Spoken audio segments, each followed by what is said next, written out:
Jadi sebelum tembakan salvo, maka kami sudah mengingatkan kepada pemerintah, mengingatkan kepada Prabowo, adiknya, ini juniornya kan diingat. Saya kira memang kita harus bekerja, terutama intelijen kita tidak boleh lemah di tengah situasi geopolitik dan geostrategis yang tidak baik-baik saja begitu. Karena itu menurut saya masuk akal meminta mereka untuk memulangkan warga negara Tiongkok karena tentu sudah dihitung bahwa ini ancaman luar biasa.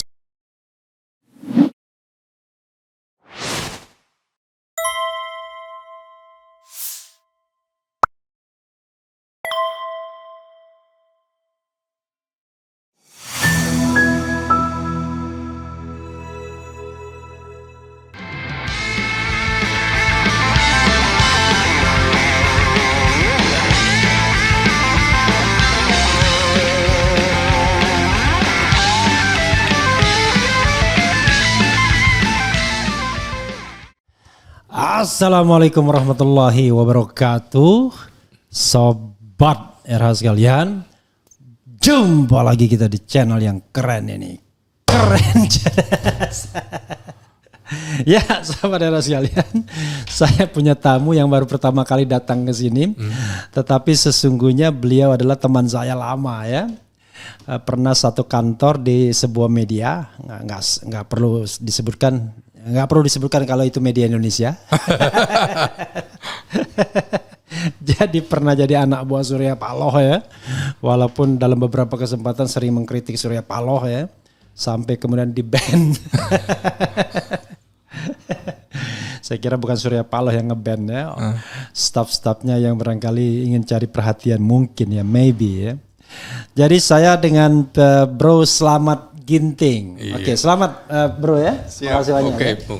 Jadi beliau ini dari dulu memang minatnya di politik dan militer, terutama politik militer. Kalau dijadikan satu, politik militer ya.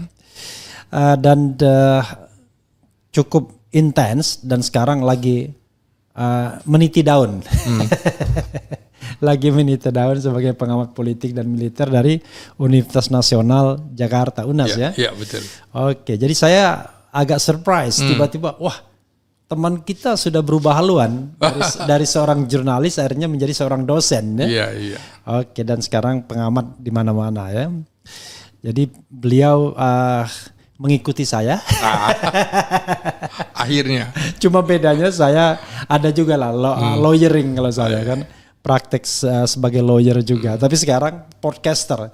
Tapi saya yakin dia bikin juga itu YouTube-nya. Apa ada YouTube-nya bikin? S Ginting Official. S Ginting Official. Bro, selamat Ginting ya. Saya senang sekali Anda akhirnya bisa ke sini dan mau ke sini, itu yang paling penting kan. Terima kasih juga undangannya. Oke. Saya ingin nanya soal background Anda pastinya ya. Politik militer, terutama purnawirawan. Tapi saya kok tergelitik untuk nanya pertama, apa mood Anda, apa yang Anda pikirkan tentang isu ijazah Jokowi ini? Itu sekedar hidangan pembuka saja. Silakan. Oh gitu ya. Bro. Ya. Saya kira soal ijazah, karena apalagi sekarang kita masuk dunia kampus ya, itu sesuatu yang penting sekali. Saya sebagai dosen, sekaligus sebagai pembimbing skripsi, penguji begitu, kok lihat juga keanehan-keanehan. Misalnya ya, bagaimana proses untuk membuat skripsi, lalu pada saat ujian itu juga ada yang namanya nama pembimbing, nama penguji. Itu lama sekali prosesnya, karena setelah ujian atau sidang skripsi maka harus ada revisi. Revisi inilah yang harus juga diserahkan yang kemudian kelak menjadi yudisium. Ya. Jadi yudisium ini adalah pengesahan dari ujian skripsi. Baru wisuda itu adalah semacam resepsi, jadi semacam pesta begitu. Jadi semuanya sudah harus terlampaui ya? Persis harus. Jadi kalau misalnya ada tanpa lembar pengesahan tuh agak aneh sebenarnya. Agak aneh, karena saya pun masih hafal dengan pembimbing skripsi saya kebetulan. Profesor Samsudin Haris gitu kan masih ingat gitu. Iya. Dan itu kalau yang muncul kan hanya ada pembimbing satu orang. Tapi yang namanya pengujinya nggak ada. Padahal saya lihat kalau skripsi saya ada lembar pengesahan itu kan, pengujinya ada, kemudian dekannya juga ada gitu. Iya. Gitu. Jadi pembimbing kan ada dua, pembimbing teknis, pembimbing substansi dulu begitu. Kemudian ada penguji ketua sidang, penguji 1, penguji 2, ada 5 gitu. Ya, zaman saya 3 ya. Nah, era saya masih 5 tuh. S1? S1 5. Wah. Gitu, berat ya. Berat, keren. Oke lah ya. Ya. Saya tidak akan nemu lebih jauh, tetapi memang kan kita hanya bisa mengungkapkan indikasi-indikasinya, ketidakwajaran. Apakah kemudian berkesimpulan apakah itu palsu atau tidak, saya kira kita serahkan saja ya. Iya. Tetapi ngomong-ngomong itu tanjak dari mana? Oh ini tanjak dari Kepulauan Riau. I see. Nah, jadi ini kan kita ingat kalau membahas tentang militer kan ada lagu Melayu Riau itu ya. Laksmana di laut itu ya. Laksmana Raja di laut, di laut. Kira-kira refnya masih hafal ya? Laksmana Raja di laut bersemayam di bukit batu. Ahai. Luar biasa. Jadi gara-gara beliau pakai tanjak, saya pun akhirnya mengeluarkan orang yang pernah memberikan saya udang ya, biar tradisional semua. Oke, bro. Iya. Saya akan membacakan 8 tuntutan ini dan kita akan bahas satu-satu. Oke. Cuma saya ingin membahasnya secara zigzag. Karena ada hal yang barangkali agak perlu perdebatan serius seperti kembali pada Undang-Undang Dasar 45. Tapi ini pernyataan sikap purnawirawan prajurit TNI. Kita pernah membahasnya melalui telepon, tapi kan rasanya kurang oke ya. Ini lebih oke. Pertama adalah kembali ke UUD 1945 asli. Dia bilang asli sebagai tata hukum politik dan tata tertib pemerintahan. Kedua, mendukung program kerja Kabinet Merah Putih yang dikenal sebagai Astacita, kecuali untuk kelanjutan pembangunan IKN. 3, menghentikan PSN PIK 2, PSN Rempang dan kasus-kasus yang serupa dikarenakan sangat merugikan dan menindas masyarakat serta berdampak pada kerusakan lingkungan. 4, menghentikan tenaga kerja asing Cina yang masuk ke wilayah NKRI dan mengembalikan tenaga kerja Cina ke negara asalnya. 5, pemerintah wajib melakukan penertiban pengelolaan pertambangan yang tidak sesuai dengan aturan dan Undang-Undang Dasar 1945 pasal 33 ayat 2 dan ayat 3. 6, melakukan reshuffle kepada para menteri yang sangat diduga telah melakukan kejahatan korupsi dan mengambil tindakan tegas kepada para pejabat dan aparat negara yang masih terikat dengan kepentingan mantan Presiden RI ke-7 Joko Widodo. 7, mengembalikan Polri pada fungsi Kamtibmas, luar biasa, keamanan dan ketertiban masyarakat di bawah Kemendagri. Kemudian 8, mengusulkan pergantian wakil presiden kepada MPR karena keputusan MK terhadap pasal 169 huruf Q Undang-Undang Pemilu telah melanggar hukum acara MK dan Undang-Undang Kekuasaan Kehakiman. Yang menarik adalah ditandatangani pada Februari 2025. Telah ditandatangani oleh 103 jenderal, 73 laksamana, raja di laut, 65 marsekal, dan 91 kolonel. Lalu 5 jenderal atau setingkat jenderal yang tanda tangan adalah di atas Fahrul Razi, jenderal TNI Purnawirawan yang kita tahu pernah jadi wakil Panglima TNI. Kemudian Tiasno Sudarto, jenderal TNI Purnawirawan yang kita tahu pernah menjadi KSAD pada era Gus Dur walaupun sebentar. Kemudian Slamet Subianto, Laksamana TNI, pasti dia mantan Kasal ya kalau Laksamana kan. Kemudian Hanafi Asnan, Marsekal, pasti mantan KSAU kan. Dan mengetahui jenderal yang paling senior yang masih hidup hari ini yaitu Jenderal TNI Purnawirawan Tri Sutrisno. Menarik ya. Saya ingin mengajukan satu pertanyaan. Kalau kita lihat 8 tuntutan ini, sebenarnya para jenderal ini mendukung Prabowo dan sangat katakanlah apa istilahnya ya, anti atau menggeruduk Jokowi.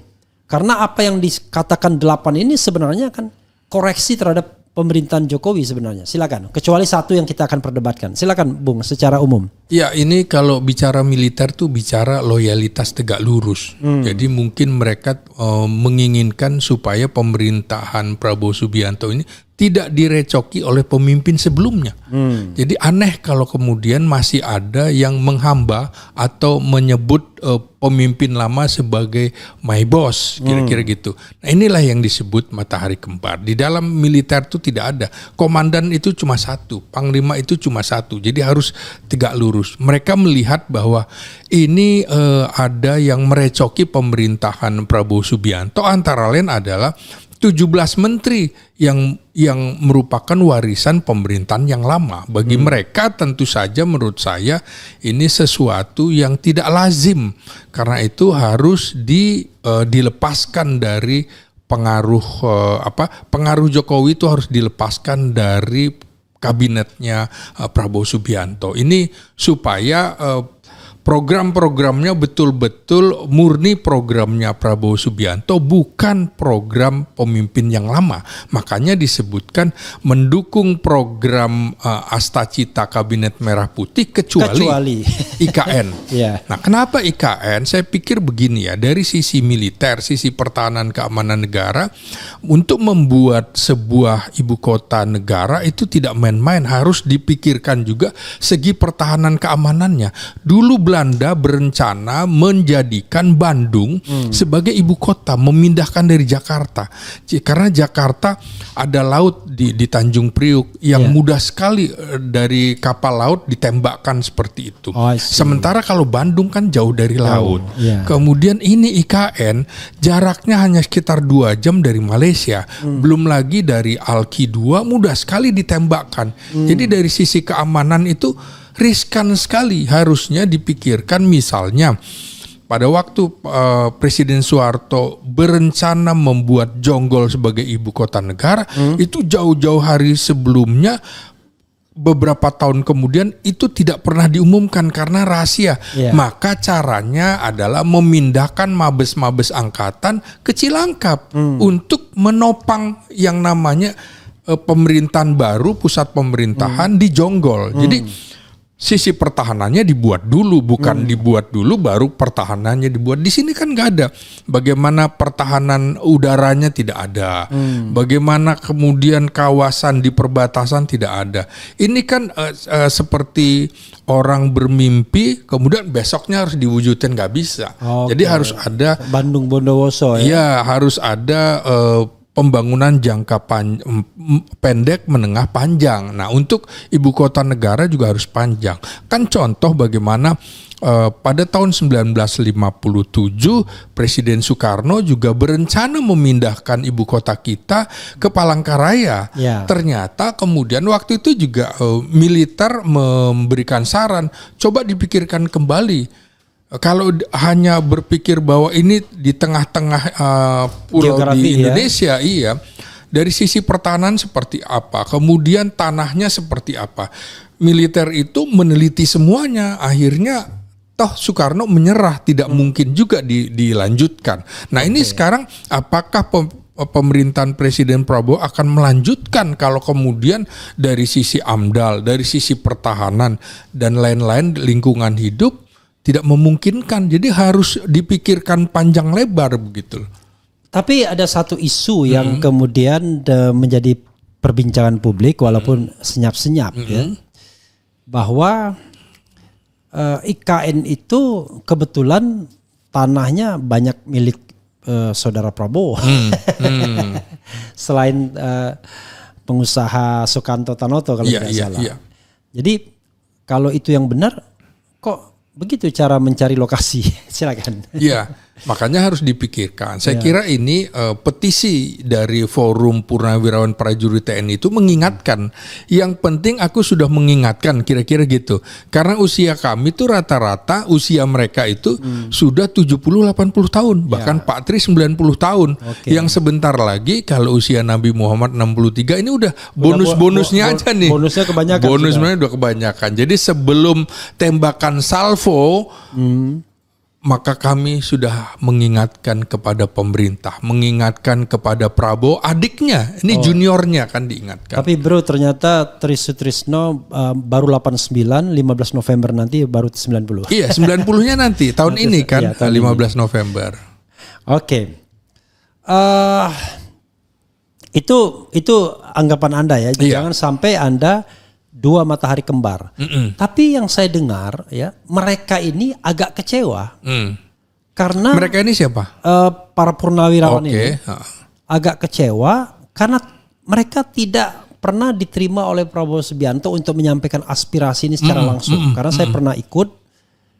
Sebelum mereka mengumumkan ini ke publik, mereka mau minta diterima dulu. Persis. Dan di antara mereka, maaf kata, ada yang panggil Prabowo itu cuma Bowo doang. Seperti Fahrul Razi yang notabene adalah jenderal yang lebih senior dari Prabowo. Betul, kelahiran 47, sementara kita tahu Prabowo kelahiran 51 ya. Ya. Tiasno saya kira lebih senior. Sama dengan Fahrul Razi, lulusan Akmil 1970. Oke, nah tetapi yang saya tahu ya, mereka tidak diterima. Bahkan surat itu pun ditanggapin tidak. Sampai kemudian akhirnya mereka mengadakan semacam acara yang sifatnya deklaratif untuk menyampaikan ini ke publik 8 tuntutan ini. Pendapat Anda kenapa Prabowo kok tidak mau menemui mereka atau tidak mau menanggapi mereka? Menurut saya ini seperti buah si malakama. Diterima gimana, tidak diterima gimana gitu kan. Jadi dijual kan kira-kira gitu. Dijual buah si malakama kan gitu. Dimakan mati ibu, tidak dimakan mati bapak. Dijual aja. Jadi begini. Ini kan sebenarnya merupakan amunisi baru bagi Prabowo. Mendukung Prabowo untuk kemudian menghadapi Jokowi. Ini kan untuk menghadapi Jokowi. Jadi kalau diterima secara terbuka, nanti kelihatan sekali Prabowo bersama mereka menghadapi Jokowi gitu. Tapi kalau tertutup juga enggak. Karena itu menurut saya nanti akan ada pertemuan yang tidak terbuka dan tidak tertutup, tapi silent pertemuannya. Ini kan sama dengan bagaimana Prabowo menemui Megawati, terbuka enggak, tertutup juga enggak gitu. Terbuka tertutup. Kasih message, saya bertemu loh dengan Megawati, tapi isinya apa Anda nggak perlu tahu gitu. Gitu. Karena ini repot juga kalau tidak nerima, ini seniornya semua. Dan rata-rata yang satu tingkat di atas, misalnya Laksamana Slamet Subianto itu alumni AAL 73, Prabowo kan 74. Tapi yang lainnya Fahrul Razi, kemudian Tiasno Sudarto itu kan lulusan 1970, Hanafi lulusan 69. Nah itu lebih senior, apalagi Trisutrisno lulusan 59, jauh sekali. Apa iya Prabowo kemudian tidak mau menemui Trisutrisno? Saya pikir akan diam-diam juga menemui Trisutrisno tanpa liputan media massa. Saya kira begitu. Saya sudah tanyakan juga kepada Anda ya, kenapa orang seperti yang di luar ini kan sepertinya gini, mereka ini orang yang sebenarnya mendukung Prabowo, seperti juga Fahrul Razi, dia sangat mendukung Prabowo dan yakin, tetapi mereka bisa dikatakan oposannya Jokowi, bisa dibilang semuanya. Betul. Kenapa orang seperti saya udah tanyakan sebenarnya, tapi lebih baik ditanyakan lagi. Orang seperti Gatot Nurmantio itu tidak ikut di dalam grup itu. Padahal saya tahu dia dekat sama Maijen Sunarko. Kemudian ada juga misalnya Samsir Siregar, itu mantan BIN gitu. Tidak ikut dalam rombongan ini. Itu apa pendapat Anda? Padahal mereka juga sangat. Saya pernah ditemui oleh Samsir Siregar bersama Maijen Sunarko dan kita tahu proponen ini kan Sunarko kan salah satunya yang paling ini, tapi tidak ikut. Jadi kan di dalam militer itu ada yang namanya strategi taktik, teknik gitu. Ini merupakan strategi aja. Jadi ada yang secara terbuka begitu ya. Terbuka ini kan seperti pola para komando langsung berhadapan-hadapan, tapi juga ada yang cara Sandiuda. Cara Sandiuda ya tidak kelihatan, tapi mereka mendukung. Saya kira ini penguatan saja. Beberapa saya tanyakan kemudian mereka mendukung, tapi mereka tidak berada di situ. Kan kadang-kadang juga nggak enak. Terlalu banyak ya bintang 4-nya nggak enak. Tapi nanti terlalu banyak matahari di situ ya. Tapi apalagi Gatot junior hitungannya kan? Iya, jadi nanti mereka merasa bahwa dia mereka kan semua merasa ingin jadi komandan, ingin jadi panglima gitu Iya, ya. iya. Nanti Gatot kau kan lebih junior, kan gitu, nggak enak hati gitu. Masa dia tidak tanda tangan padahal dia jenderal. Cuman kalau dia tanda tangan dia junior gitu ya. Dan beberapa malah saya nggak sebutkan namanya. Saya mau itu, apalagi kalau 2 poin itu apa itu saya tanya kan, adili Jokowi dan makzulkan Gibran. Iya, kalau saya lihat ya, mereka ini kalau terhadap Jokowi itu tidak ada lagi dispute. Iya. Ya, no dispute ya. Undisputable. Tetapi kalau terhadap Prabowo memang mereka itu agak silang kata. Ada yang patah arang, ada yang masih memberikan harapan, ada yang ini, ada yang itu. Nah, kalau kita lihat rumusan itu, yang jelas rumusan itu menentang Jokowi 100%. Iya. Tetapi terhadap Prabowo tidak menentang, tapi juga tidak endorse 100% juga. Betul.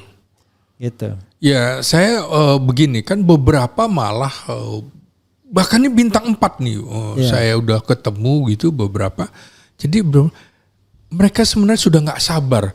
Kami tunggulah sampai 6 bulan gitu, sampai bulan Juni bahkan. Kalau enggak kami bersuara. Kami ini terpaksa harus berpuasa dulu nih, memberikan kesempatan kepada Prabowo. Jangan-jangan Prabowo punya strategi gitu kan. Tapi begitu ada yang nggak sabar, ini kira-kira ini kelompok yang nggak sabar gitu kan, nggak sabar. Terus yang lebih mudaan nanti dulu. Mereka mendukung, tapi tunggu nanti apakah ada reshuffle apa tidak. Kalau tidak ada reshuffle, kami akan keluar dari sarang kami masing-masing. Artinya bukan kelompok ini ya, karena kan ada organisasi-organisasi resmi seperti Persatuan Purnawirawan ABRI, di mana ada TNI dan Polri, ada Persatuan Purnawirawan Angkatan Darat, Persatuan Purnawirawan Angkatan Laut, Persatuan Purnawirawan Angkatan Udara. Dan ini dia masih ada koordinasi, ada komunikasi dengan Mabes Angkatan. Sehingga kalau mereka jadi pengurus terus masuk di forum itu nanda tangan kan nggak enak gitu kan. Makanya karena mereka masih difasilitasi negara gitu. Tapi Tri Sutrisno kan jadi semacam dewan pembina, dewan penasehat paling nggak di Pepabri dan PPAD. Mereka, aduh Pak Tri udah ada di situ, ya kami hormatlah kira-kira gitu. Kalau sudah Pak Tri di situ nggak ada lawan ya? Itu nggak ada lawan. Jadi mungkin ini Pak Tri kan masih dianggap anutan bagi mereka, tokoh paling senior. Ya sudahlah, mereka pikir gini, Pak Tri kan artinya sudah juga mewakili aspirasi kami, walaupun kami tidak seberani beliau kan, kira-kira begitu. Kita coba ya kulitin satu-satu tuntutan itu. Saya ingin mulai tuntutan itu tidak dari depan ya, tetapi dari hal-hal yang barangkali secara realistis bisa kita bahas ya. Tapi ngomong-ngomong, wah ganteng sekali Anda pakai gini. Jadi udah diganti adanya ya. Saya ingin membahas dari tuntutan ke berapa dulu ya? Nah, keempat. Ya. Tuntutan keempat itu menghentikan tenaga kerja asing Cina yang masuk ke wilayah NKRI dan mengembalikan tenaga kerja Cina ke negara asalnya. Saya ingin mengasih background begini. Letjen Yayat ya, Yayat Supriyatna, Yayat Sudrajat, mantan mantan Kabais, tapi terakhirnya jabatannya di Menko Polkam, kalau nggak salah Menko Polhukam dulu, mengatakan bahwa orang-orang Cina yang kesini ini adalah berasal dari suku Han. Suku Han yang sudah terlatih. Jadi mereka bukan tenaga kerja biasa, tapi tenaga kerja yang terlatih. Terlatih secara militer. Dan dia mendapatkan itu karena dia pernah jadi atase militer di Cina. Karena itu agak paradoks ketika misalnya orang-orang seperti Luhut dan terutama Jokowi memberikan karpet merah kepada Cina ini. sampai orang menanyakan nasionalismenya seperti apa. Iya, iya. Belum lagi kalau kita bicara tambang nikel misalnya. Suatu saat Faisal Basri di sini mengatakan almarhum, kita itu bodoh sekali sebagai bangsa. Kita cuma dapat 10%. Tapi terakhir ketika dia di sini, dia koreksi. Saya salah katanya. Bukan 10%, tapi minus kita. Oh, malah minus. Minus. Oke. Karena kita bebaskan pajak ekspor, impor kita permudah dan lain sebagainya. Akhirnya dihitung-hitung sama dia minus. Tambah bodoh kita sebagai bangsa. Tapi kompradornya pasti untung kan? Iya. Orang-orang yang bekerja sama itu. Nah sekarang ketika purnawirawan TNI ini meminta mereka untuk kick out, dikeluarkan, apakah permintaannya menjadi realistis dan semudah itu? Kalau kita kaitkan dengan walaupun Jokowi tidak lagi di sana, posisi Prabowo dah. Silakan. Ya, saya kira cara berpikir militer tuh pasti begitu. Artinya begini, kedutaan besar negara-negara asing di Indonesia pastilah di situ menempatkan intelijen-intelijennya. Sama juga atase kita di luar negeri, ya dia memang tugasnya juga intelijen. Makanya atase pertahanan itu kan di bawah Badan Intelijen Strategis TNI. Jadi mengamati situasi. Nah tentu seperti Letjen Yayat, Purnawirawan Yayat itu pernah menjadi atase di sana. Dia juga memantau kira-kira seperti apa gerak-gerik, apalagi sukunya segala macam. Sama dengan ingat nggak bagaimana Jepang akhirnya menyerang Hawaii, Pearl Harbor. Itu kan kunci informasinya dari atase militer Jepang di Hawaii. Oh kalau jam sekian hari ini jam sekian kosong, maka kita harus menyerang. Nah ini juga saya kira pernyataan Yayat, misalnya Letjen Yayat itu bisa dipahami karena di Cina kan memang ada yang namanya wajib militer. Apa iya semula kan orang berpikir yang dipulangkan tenaga kerja kasarnya saja, jangan ahlinya. Nah kalau kemudian ahlinya ternyata bagian dari militer, ya mana mau ngaku dia gitu. Kami pekerja biasa, staf ahli di mana-mana juga. Ingat nggak Benny Murdani di Bangkok, di Korea sebagai orang pengusaha kan gitu, bidang ekonomi kan nggak disebutkan pangkatnya dan lain-lain. Semuanya juga begitu, Amerika dan lain-lain. Jadi menurut saya dalam situasi di mana Amerika, di mana Cina menjadi bagian dari superpower dunia, pasti dia mencari lahan-lahan di negara-negaranya. 50% wilayah Cina itu kan adalah wilayah yang tidak subur. Bahkan yang lainnya lebih banyak pegunungan, kemudian gurun dan lain-lain. Maka mencari tempat-tempat baru. Nah kan itu hukum alam bahwa mereka akan mencarikan tempat untuk sumber daya warga negaranya. Karena itu menurut saya masuk akal meminta mereka untuk memulangkan warga negara Tiongkok, karena tentu sudah dihitung bahwa ini ancaman luar biasa. Contohnya kan sudah ada di Vietnam kan, di mana Vietnam juga memulangkan. Akhirnya yang menarik adalah Cina itu menganut dui kewarganegaraan. Dui kewarganegaraan, sehingga warga negaranya di sejumlah negara itu warga negaranya. Sehingga di Indonesia ada juga mereka ikut pilkada, ada yang KTP itu kan. Nah, makanya pada tahun 1952 kan Presiden Soekarno 52 atau 54 nanti bisa dilacak lagi, meminta warga negara Tiongkok itu memastikan mau jadi warga negara Indonesia atau warga negara Tiongkok. Nah, seperti itu. Tapi sekali lagi kita belum melihat sebuah gerakan dari Prabowo dalam menyikapi tenaga kerja asing atau Cina ini. Bahkan tidak ada pembicaraan apapun, statement apapun dari Prabowo bahwa kita akan kecuali umum menjaga kedaulatan dan lain sebagainya. Tapi kalau kita bicara tentang hilirisasi, kan hilirisasi itu kita ketawa. Yang mengalukan hilirisasi Indonesia ini Cina juga. Iya. Dan tidak 100%. Seperti nikel itu paling cuma sampai setengah jalan, sisanya baterai dan lain sebagainya dibuat di Cina, balik lagi ke Indonesia kita impor baterai lithium dan lain sebagainya. Apa pendapat Anda? Ya, saya kira hubungan kita sebagai negara non-blok tentu kita tidak boleh berpihak pada satu blok tertentu. Tidak ada yang bisa menghalang-halangi Indonesia berhubungan erat dengan Cina, dengan Amerika, atau dengan Rusia yang 3 negara superpower saat ini. Saya kira juga perlu perimbangan di mana Amerika secara ekonomi kurang baik. Tiongkok relatif bisa memberikan jaminan-jaminan ekonomi yang lebih baik.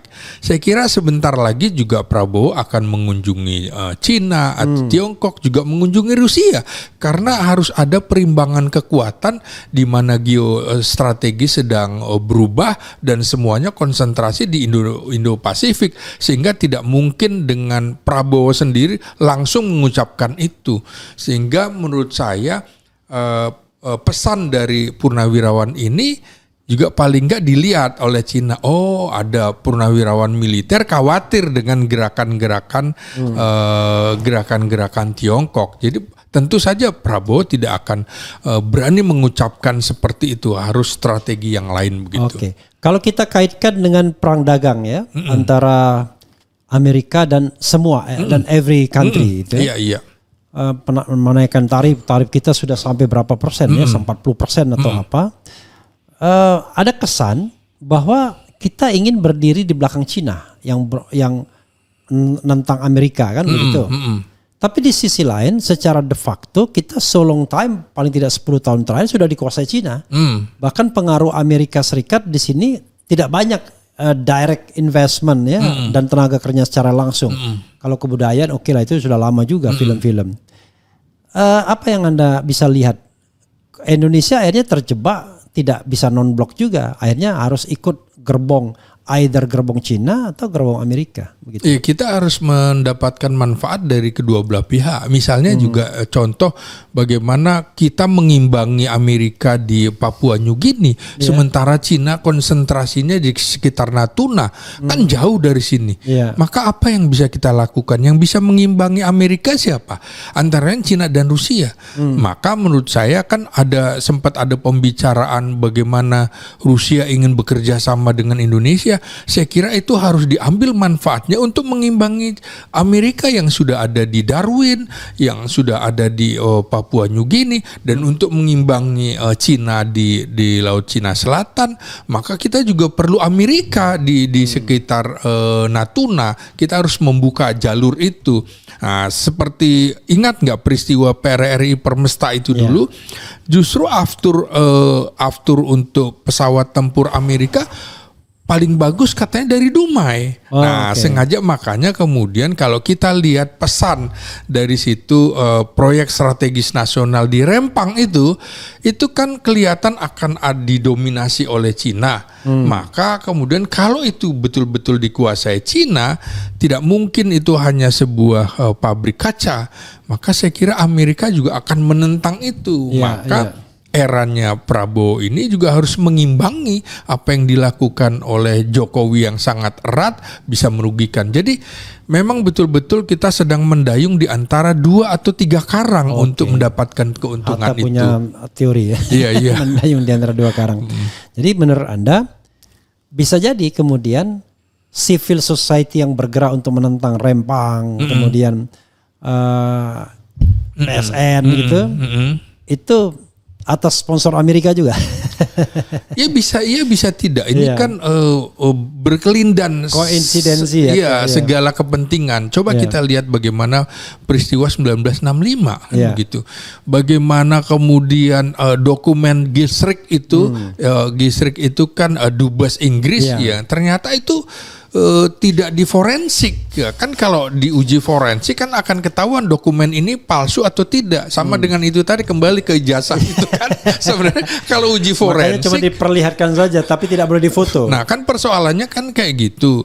Orang mencurigai kedekatan Jokowi dengan unsur kepolisian. Yang membuat forensik kan itu. Jadinya ya butar-butar di situ. Makanya seperti dokumen Gilstrike kan pada saat itu Kepala Staf Biro Pusat intelijen kita adalah Brigjen Polisi Sutarto. Kenapa kemudian tidak diuji forensik? Nah, ini kan karena dia ada kedekatan dengan Subandrio yang cenderung ke kiri, kan gitu.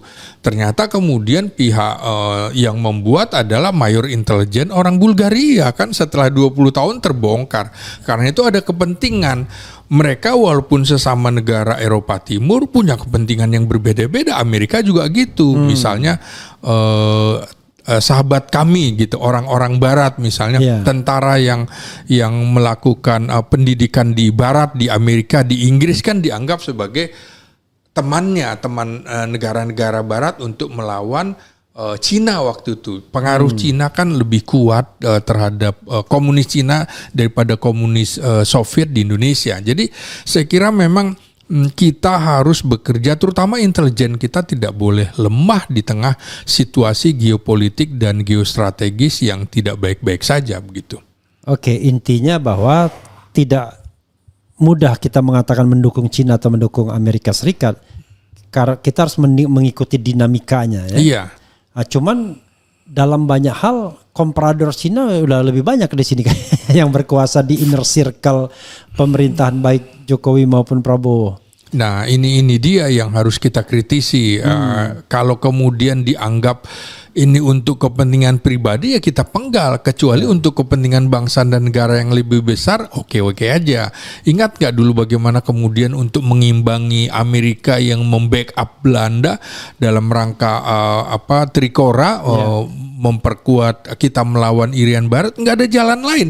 Akhirnya kita harus bekerja sama dengan Uni Soviet, memberikan kapal-kapal perang, kapal induk, bahkan tentaranya untuk melawan itu, karena nggak mungkin kita baru merdeka tahun 1945 kemudian di tahun 60 baru 15 tahunan kita harus menghadapi Belanda yang luar biasa, maka kemudian itu pakai tentara Soviet segala macam. Saya kira sama dengan Kuwait ketika diserang Irak minta bantuan Amerika Serikat. Nah, kira-kira begitu. Kalau referensinya adalah Rasulullah pernah meminjam baju perangnya Yahudi. Betul.